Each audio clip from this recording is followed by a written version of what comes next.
Yesterday, I put this picture up on the board, and I asked you to tell me something you could derive from this picture that you saw on the board. You guys told me that that there was two airplanes. Okay, you told me that you knew which direction the airplanes are going. You told me that they didn't collide. You told me that one airplane flew past earlier than the other airplane because of the condensation trail that's kind of spreading out a lot more on one of them. We know that you didn't mention this to me, but we can see that maybe in this one there's two engines in the airplane producing two condensation trails. There's lots of things that you can tell me from looking at this picture of the condensation trail that follows these airplanes. Everybody in this class would look at that picture and know at least that there was two airplanes present here without ever having seen the airplanes.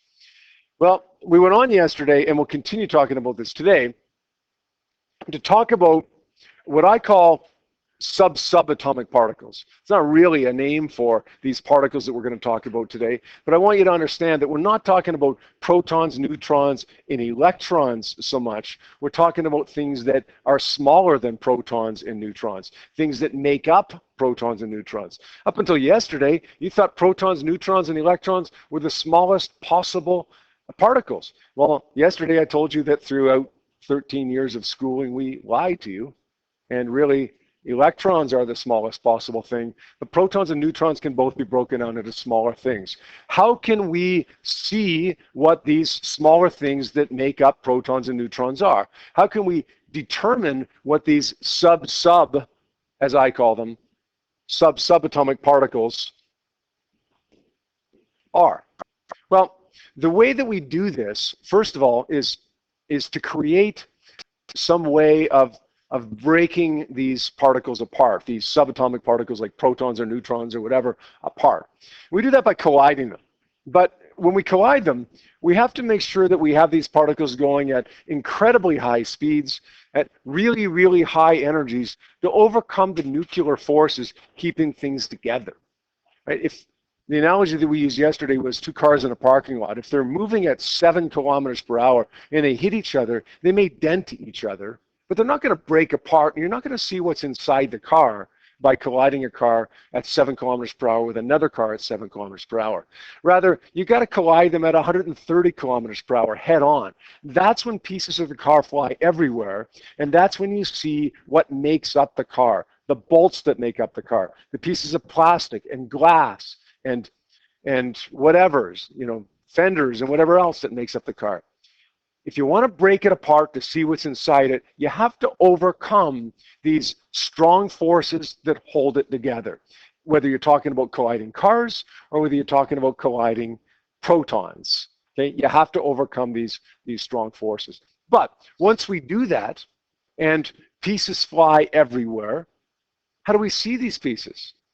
If we're looking at a car collision, it's easy to see lots of the pieces that are flying off from this car that was just destroyed. But if we're looking at the collision of two protons, it's much, much harder. We can't see a proton, let alone things that make up protons. So what we do to observe these things, these subatomic particles that are released from this exploding, for lack of a better term, proton, we have to devise a way to indirectly observe them. And the first way is what we call a cloud chamber. And a cloud chamber, we said yesterday, was a chamber that's filled with air, but this air is dust-free. I don't want to say pure because it's got something in it, but it doesn't have any dust, any impurities like dust or dirt or anything like that in it. And this dust-free air is super saturated with water or alcohol. It's kind of like, when you go to the zoo and you go into that African safari exhibit where the gorillas are, and you walk in there and it's like, whoa, the humidity. You ever notice that? You walk into that exhibit and it's just like unbelievably humid. Like it's ridiculous how humid it is. And it's ultimately, this is almost the same thing, right? The humidity of that air it's got so much water in it. Okay, this air is super saturated with water or alcohol. It's ready to rain water or alcohol, but it's still gas. Okay, it's still a gas, but it's almost not a gas. It's almost a liquid. Now, when we break these protons apart in this cloud chamber, we get these little charged particles that I'm calling my subatomic particles. These aren't the protons. These are the things that make up the protons. We've already exploded the proton. Okay? Protons now decayed into these smaller particles that we're going to call quarks later on. What I'm calling right now these subatomic particles.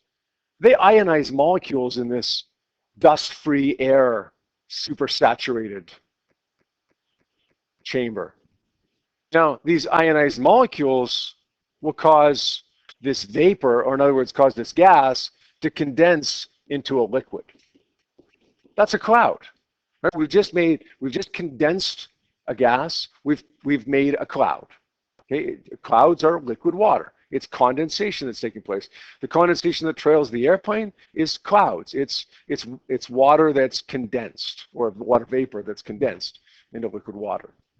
So in the cloud chamber, we're taking a gas that's almost a liquid, and we're turning it into a liquid, and then we're observing the liquid trail or the condensation trail that follows it. The other thing that we can do here to observe these, or indirectly observe these, is use what we call a bubble chamber. And a bubble chamber works on the exact opposite principles. We observe it the same way, but it works on the opposite principle of the cloud chamber. Instead of taking a gas and changing it into a liquid, we take a liquid.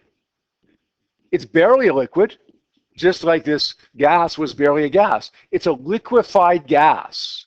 What does that mean? It means it's a liquid. It's a gas that's been turned into a liquid. It's at a low pressure, which lowers the boiling point to a boiling point that's we're almost at. Okay, whatever the temperature of this liquid is, the boiling point is ever so slightly higher. It remains a liquid because you're below the boiling point, but barely. So what happens here, you collide these particles together and you get these subatomic particles out of it. These charged particles, which once again ionize molecules, just like in the second step of the cloud chamber. But this time, instead of the ionized molecules causing a gas to condense to a liquid, this time these ionized molecules cause a liquid to boil into a gas. So you've got a cloud chamber that changes the gas that's barely a gas into a liquid. And in the bubble chamber, you've got something that changes a liquid, which is barely a liquid, into a gas. In the first case, we would observe the condensation trail that follows the particles. In the second case, we would observe the bubble trail that follows the particles. It looks almost the same, but it's the exact opposite principle, right? Following condensation versus following bubbles. It's the cloud chamber, the analogy would be that the picture that I showed you a few minutes ago, right? Following the condensation trail behind airplanes. The bubble chamber might be, you know, those little kids' lawnmowers. Those little kids' lawnmowers, you put bubbles in them, and as they mow the lawn, the bubbles come. You don't have to see the kid. Hey, you don't have to supervise your kid as he's in the front lawn by himself. All you have to do is watch where the bubbles are coming from and know what's happening to your kid. Not that I do that. Go ahead, Mac. So in these chambers, when the particles fly, yeah. Do they get all energy? Is that how it makes the gas change to liquid, or do they absorb energy in that case? Or you know what? You should ask your chemistry teacher that.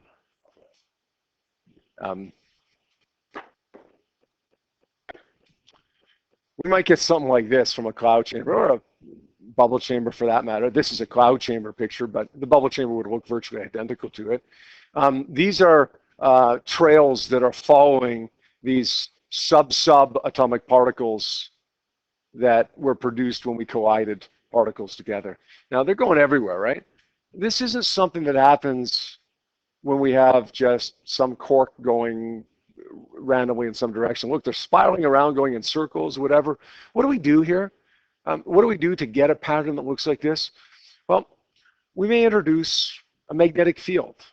Maybe we introduce an electric field. Maybe we change the orientation or the strength of the electric and magnetic field. Maybe sometimes we put them together, sometimes we put one at a time. And then we observe what happens in all of those different situations, right? We have a magnetic field of this strength or of that strength in this direction or that direction, combined with an electric field of this value in this direction or that direction. We observe all of these different scenarios with all of these different orientations and strengths of the electric and magnetic fields, and we look at what happens to these particles. And then we deduce from some of the patterns and some of the radii and some of the calculations we'll deduce the energy of these particles, maybe the mass of these particles, maybe the charge of these particles, all kinds of different properties than just knowing that there were particles there, right? So we've taken this to a whole new level, right? Beyond just looking at this trail that follows these airplanes probably moving in a constant direction. Okay? Now we're introducing other things to affect the motion of the airplane or the particles. And we're seeing what happens. And then we're deducing properties of the particle from that. All right? This is how, in large part, we discover what I'm calling subatomic particles. But what are those subatomic particles? In other words, what do we see here? What do we get out of this? If you flip over the page to the last page of notes in Physics 30, you'll see a table that's incomplete. I'm going to reveal a couple things at a time here. You're going to write them down, but I'm going to caution you that you don't have to know all the details of this table. You have to know a few details of this table. I want you to write down everything because it's perspective, right? It gives you an idea as to relationships. But in the end, there's only a few things that you've actually got to know for your exam. And when we're done this table, I'll circle what you need to know, okay? But it's kind of like a family tree. You may not need to know anything about your great-grandfather, but for perspective, you want to know where your great-grandfather fits in the tree, whatever, right? Even if you don't need to know details about him. All right. So our particles that, as part of, we sometimes call it the particle zoo, because there's all these crazy exotic particles that we have beyond protons, neutrons, and electrons. Well, two general classifications of particles we call fermions and bosons. And it's fermions that we pay attention to in Physics 30 because they're the ones generally that make up matter. Whereas bosons are what we call force carriers. They act as glue sometimes, holding matter together. They're not the matter itself, they just hold it together. Some examples might be a photon, a gluon, or we'll put a little star by this one because it's only kind of hypothesized that the graviton actually exists, particle that causes gravity, but these aren't examples of matter, but the particles. And one of those particles we've looked at in quite a bit of detail already, right? The photon. It's really the fermions that we care about, though. The fermions can be broken down into separate subcategories. First one's called the leptons. And the leptons are particles that are not mediated or not affected by the strong nuclear force. Remember that strong nuclear force that keeps the nucleus together? Leptons are not affected by that strong nuclear force. Leptons are fundamental particles. They don't get any smaller than that. So an example of a lepton might be an electron or an electron neutrino, or this thing that we call a muon or a muon neutrino or a tau neutrino. These are the ones, by the way, that you really care about, the electron and the electron neutrino. When we've talked about beta negative decay and beta positive decay, we've talked about antineutrinos and neutrinos. There's three types of neutrinos. There's the electron neutrino, the muon neutrino, and the tau neutrino. Every time we've referred to a neutrino so far, it's been the electron neutrino. We just dropped the word electron because it's always the one we're talking about. But there are two other kinds of neutrinos, plus the antiparticles that go with them. The anti-electron, which is the positron. The anti-electron, antineutrino, which is what we've just called the antineutrino up until this point.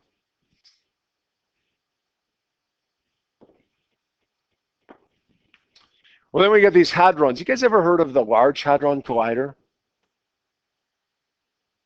LHC. It's a big particle collider, the biggest, most expensive machine ever built. It's like 10 or 15 billion dollars. It's 30 kilometers in circumference, and it takes up 2 countries. It straddles the border between Switzerland and France. And in this collider, all they do basically is smash things together, like really, really small things together. And then they see what comes out of it.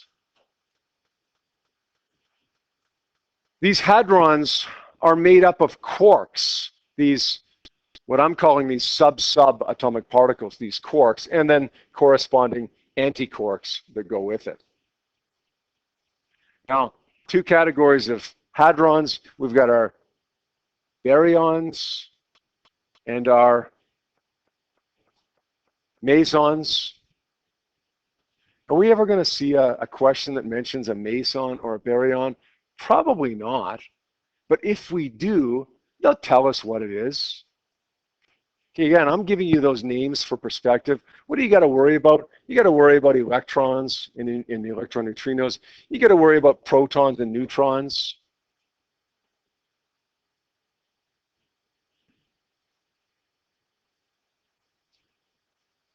You got to understand that hadrons are made up of quarks, and there's 6 types of quarks, and then their corresponding antiquarks. There's the up quark and the down quark. These are the 2 that we really care about because they make up the protons and neutrons. These baryons are always made up of 3 quarks versus a meson, which is always made up of a single quark and an anti-quark. Which again, to go back to, was it you that asked the question about the different types of electrons? Like, these particles are all over the place, but these mesons don't make up atoms. There's the up quark, there's the down quark, there's the top quark, and there's the bottom quark. There's the charm quark. Man, they're getting really strange, eh? The up quark and the down quark. The top and the bottom. The charm quark. They are kind of getting strange. What do you think the strangest quark of all would be? What do you think the name might be for the strangest possible quark? What word could not be more strange?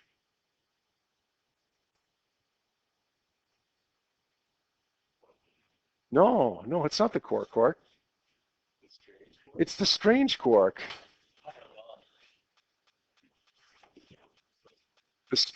There is not a single word in the English language that is more strange. Okay? That's as strange as it gets. But the good news or the bad news, I'm not sure. You don't really need to know about these other quarks, just that they're in the same family as the up quark and the down quark that you do need to know about. We need to know about these 2 because they make up these baryons that we care about, which are the protons and the neutrons. And if you can see the notes down there, you can see that the proton consists of 2 up quarks and a down quark, and the neutron consists of an up quark and a down quark and a down quark. Up, down, down. Yep. Yep. Now, how do we know that that's the composition of a proton and a neutron? Well, if you take a look at your data sheet, the bottom right-hand corner of your data sheet for a moment,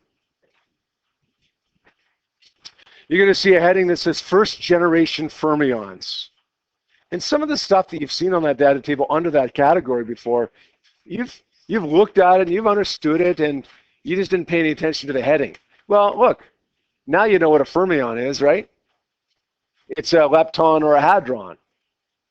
It's an electron, give you properties of an electron and a neutrino there, but it's also protons and neutrons, or the quarks, I should say. The first generation fermions would be the quarks that make up these protons and neutrons, and so on. Now, you can see on your table that the charge of an up quark is 2/3 of the elementary charge, plus 2/3, and a down quark is negative 1/3 of the elementary charge. You don't need to remember that. It's on your data sheet. An anti-up anti-quark would be negative 2/3. And I don't know about you, but when I see this, I think an up quark, a down quark, an anti-up anti-quark, it sounds like it should be the down quark, right? But it isn't. A down quark has a charge of negative 1/3. An anti-up anti-down, sorry, an anti-up anti-quark has a charge of negative 2/3. The opposite charge of the up quark. And then, of course, the anti-down anti-quark has a charge of plus 1/3. A proton, notice, is up, up, down. How do I know that that makes up the composition of a proton? 2/3, 2/3, negative 1/3. Add those up and it gives me 1. That's the charge of a proton. A neutron consists of an up, down, down, which is, what's that, 2/3, negative 1/3, negative 1/3. Add them up, it gives me 0. A neutron has 0 charge. Don't memorize the charge of don't memorize the quark composition, I should say, of a proton or of a neutron. Just remember that a proton neutron consists of 3 quarks, and then figure it out. Like there's only one possibility. You start adding them up, and there's only one way to get a plus 1 and one way to get a minus or get a 0. Yep. Not that I'm aware of. No, not that I'm aware of. Not things that make up elements, like not the things that make up matter anyways. But again, there are other things that aren't listed here. And some of them I'm not going to even know.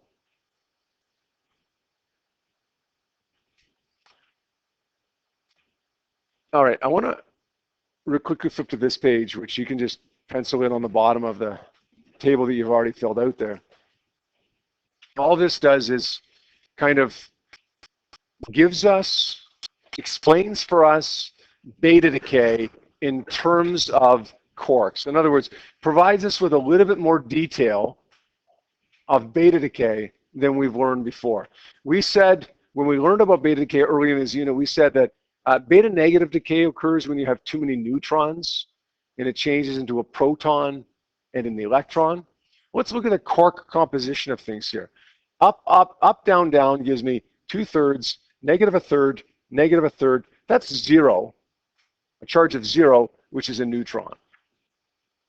Up, down, down, or sorry, up, up, down is 2/3, 2/3, and negative 1/3. That adds up to give me 1, which is a proton, plus an electron, plus an antineutrino. This is beta negative decay, where a neutron changes into a proton and an electron. It just gives you a little bit better idea of the mechanism by which that happens. The second example, up, up, down. Up, up, down was we already established that it's a proton. 2/3, 2/3, negative 1/3 gives me charge of plus 1. That's a proton. Goes to up, down, down. 2/3, negative 1/3, negative 1/3 gives me 0. That's a neutron. Forget about this one for a second. Goes to, what's an E plus? That's a positron plus a neutrino.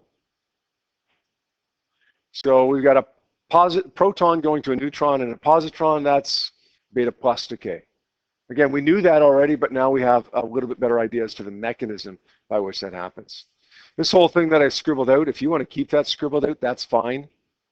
You don't need to know details of that for Physics 30. This is, though, if you're interested, if you care, that's what we call a virtual particle. It's kind of like a two-step process.